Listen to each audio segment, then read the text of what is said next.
Everyone, আজকে আমি একটু বের হয়েছি, দেন কোর্স আসছিলাম। এখানে আসলে এত ঠান্ডা, হাতটা তো আমার একদম পুরা জমে গেছে, খুবই ঠান্ডা বাতাস। তো আমার এখানে আরও 20 মিনিটস ওয়েট করতে হবে অলমোস্ট। এই হচ্ছে আমার আজকে কেনাকাটা। এখানে আমি রোল্ড ওটস নিয়েছি। পেঁয়াজ অলমোস্ট শেষ হয়ে গেছে, তো থাকতে থাকতে আমি আবার এনে রাখলাম, করি নেই বাজার। আর এইটা হচ্ছে খুব ইম্পর্টেন্ট একটা কিট, সিরিং কিট।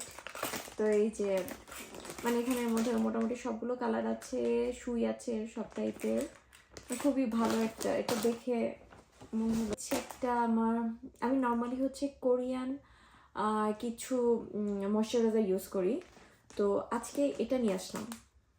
এটা দেখি ইউজ করে কেমন লাগে। লকার হচ্ছে আমার অনেক পছন্দের।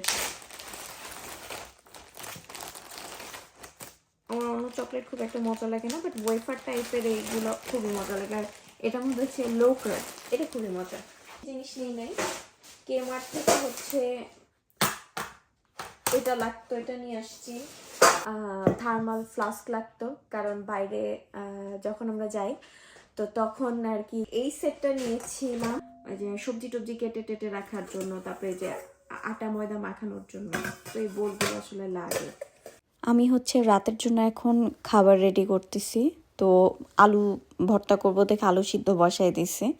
নর্মালি বাইরে বের হলে তো ক্ষুধা লাগে, তো আমি এখানে বাইরে খুব একটা বেশি জিনিস খাই না, অনেক বেছে খুঁটে খেতে হয়, যার কারণে ওভাবে খাওয়া হয় না বাইরে। আমি বাসে এসে যে কিছু একটা খাবো। তো এই যে আমার পরোটার অবস্থা, খুবই ভয়ানক অবস্থা, একদম এক সাইড পুড়ে গেছে, পুরা গন্ধ বের হয়ে গেছিল।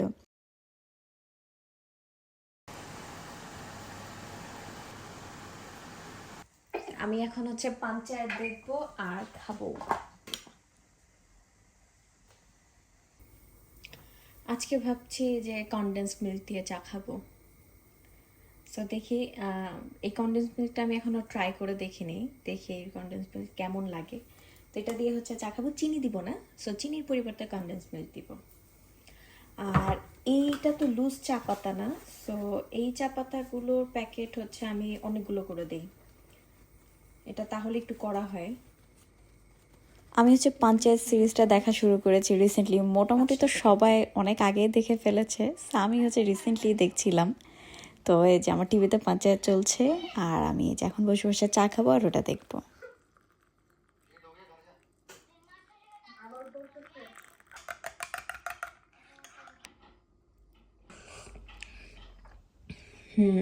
পারফেক্ট, কড়াটাও পারফেক্ট হয়েছে আলহামদুলিল্লাহ, আবার চিনিটাও একদম পারফেক্ট হয়েছে। নিয়েছিলাম, তো এটা এখনো রান্না করা হয়নি। এটার মধ্যে হচ্ছে আমি মাখাবো, তো এটাকে একটু আমি ডিফারেন্টভাবে করব, একটু কর্নফ্লাওয়ার দিব, দেন হচ্ছে সব টাইপের স্পাইসেস দিয়ে, দেন হচ্ছে এটাকে মাখায় তারপরে ভাজবো। এগুলো যে বাঁধাকপি খাই না আমরা, ঠিক ওরকমই উপর থেকে এই ইয়াটা ফেলে দেন হচ্ছে জাস্ট মাঝখান থেকে কাট করব।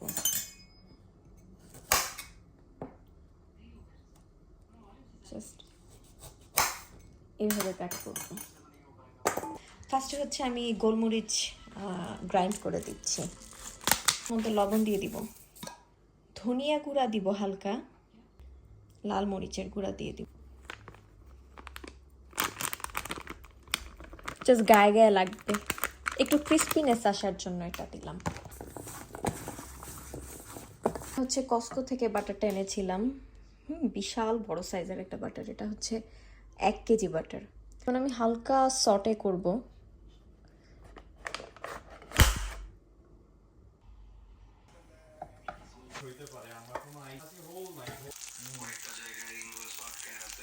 বিফ কাবাবের আজকে একটা কাবাব কোফতা, সেটা হচ্ছে একটু মালাইকারি টাইপের করব।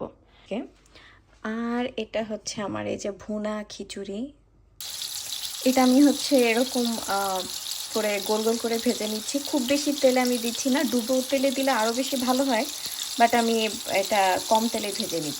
এই যে এরকম করে ভেজে নিচ্ছি। আমি এখানে টক দই, গুঁড়া দুধ এগুলো দিয়ে আমি এরকম গ্রেভির মতন করে নিয়েছি। এখন হচ্ছে আমি এই যে এই বলসগুলো দিয়ে দিব, বিফ বলসগুলো।